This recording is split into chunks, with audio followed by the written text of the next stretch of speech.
안녕하세요. 오늘은 성경의 첫 페이지, 모든 이야기의 시작점인 창세기 1장부터 11장을 함께 살펴보겠습니다.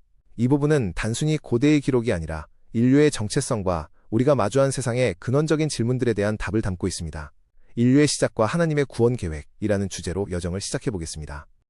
본격적인 내용에 앞서 창세기 전체의 지도를 그려보겠습니다.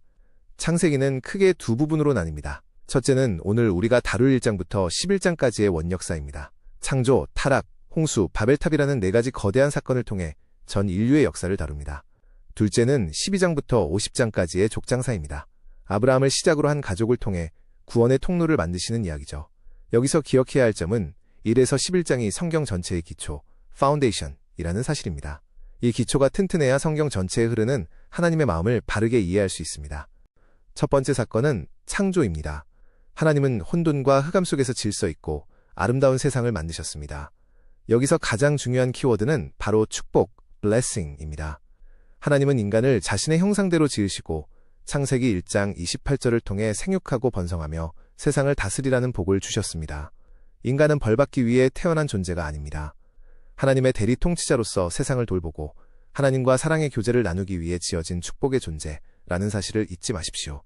하지만 비극이 시작됩니다. 두 번째 사건인 타락입니다. 죄의 본질은 무엇일까요? 그것은 선과 악의 기준을 하나님이 아닌 나로 삼으려는 교만입니다. 이 선택의 결과로 하나님과의 관계가 끊어졌고 이는 가인의 살인에서 보듯 인간관계의 파괴로 이어졌습니다. 절망적인 상황이지만 하나님은 범죄한 인간을 위해 가죽옷을 지어 입히셨습니다. 그리고 여자의 후손이 뱀의 머리를 상하게 할 것이라는 인류 최초의 복음, 창세기 3장 15절의 약속을 주셨습니다. 세 번째 사건은 노아의 홍수입니다. 온 세상에 죄악이 가득해지자 하나님은 심판을 결정하십니다. 하지만 이 심판은 단순히 파괴를 위한 것이 아니었습니다. 죄로 오염된 세상을 씻어내고 노아의 방주라는 은혜의 통로를 통해 생명을 보존하시려는 하나님의 결단이었습니다. 심판 후 나타난 무지개는 다시는 멸하지 않겠다는 하나님의 신실한 약속입니다.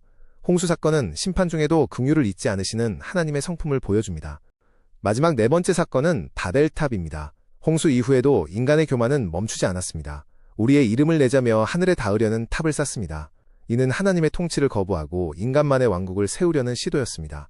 하나님은 언어를 혼잡하게 하여 그들을 온 땅으로 흩으셨습니다. 표면적으로는 심판 같아 보이지만 사실 이는 온 땅에 충만하라는 원래의 창조 명령을 강제적으로라도 성취시키셔서 인류가 스스로 멸망하지 않도록 흩으신 하나님의 개입이었습니다.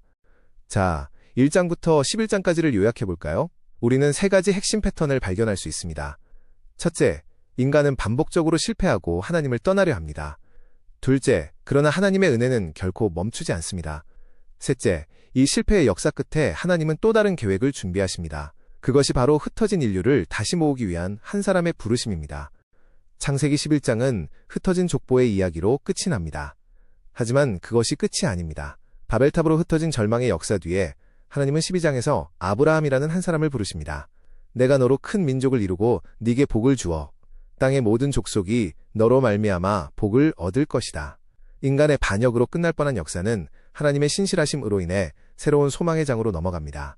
이제 우리는 계속해서 창세기 12장부터 50장까지의 여정을 떠나보려 합니다. 전 인류를 향했던 하나님의 시선이 이제 한 가족에게 집중됩니다. 약속의 씨와 하나님의 섭리라는 주제로 그 위대한 이야기를 이어가겠습니다. 창세기 12장은 성경의 분위기가 완전히 반전되는 지점입니다. 바벨탑 사건으로 흩어진 절망의 역사 속에서 하나님은 갈대아 우르에 살던 아브람이라는 한 노인을 부르십니다. 너는 네 고향과 친척과 아버지의 집을 떠나 내가 네게 보여줄 땅으로 가라. 이것은 단순히 이사를 가라는 명령이 아닙니다. 하나님이 주실 복의 통로가 되라는 새로운 사명으로의 부르심입니다. 아브람의 삶은 하나님과의 언약으로 요약됩니다. 하나님은 자식이 없던 그에게 별과 같이 많은 후손과 땅을 약속하셨습니다. 하지만 그 과정은 결코 쉽지 않았습니다. 특히 22장 모리아산에서 아들 이삭을 바치라는 시험은 아브람 믿음의 절정입니다.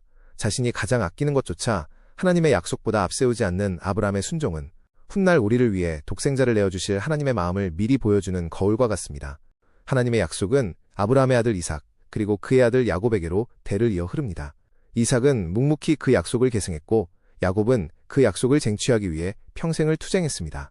야곱은 속임수와 욕심으로 가득한 삶을 살았지만 하나님은 그를 포기하지 않으셨습니다. 도망자 신세였던 베델에서 그를 만나주시고 야복나루에서 밤새 씨름하시며 그의 이름을 이스라엘로 바꿔주셨습니다. 하나님은 우리의 자격이 아니라 그분의 열심으로 우리를 변화시키십니다. 창세기의 마지막 주인공은 요셉입니다. 요셉의 이야기는 하나님의 섭리라는 단어 없이는 설명할 수 없습니다. 그는 형들의 시기심으로 인해 노예로 팔려갔고 누명을 써서 감옥에 갇혔습니다. 하지만 성경은 반복해서 기록합니다.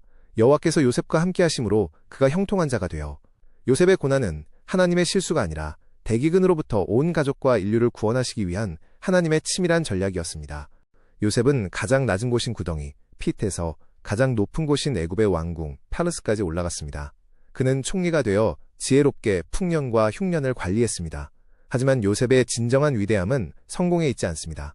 그는 자신을 버린 형들을 만났을 때 복수가 아닌 하나님의 눈으로 사건을 해석했습니다.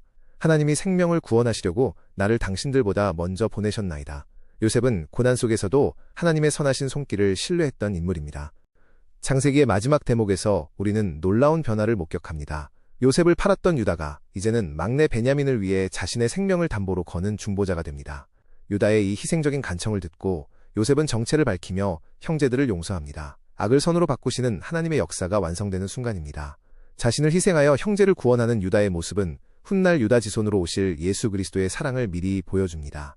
창세기는 아브라함 가족이 애굽에 안전하게 정착하는 것으로 마무리됩니다. 인간은 끊임없이 실수하고 질투하고 실패했지만 하나님의 약속은 단 한 번도 멈춘 적이 없습니다. 하나님의 신실함이 아브라함의 부르심부터 요셉의 죽음까지 관통하고 있습니다. 이 신실하신 하나님이 이제 출애굽기에서 한 민족을 구원해내는 더 놀라운 역사를 시작하실 것입니다. 우리 삶의 고난도 하나님의 선한 섭리 속에 있음을 믿으며 창세기의 여정을 마칩니다. 경청해 주셔서 감사합니다.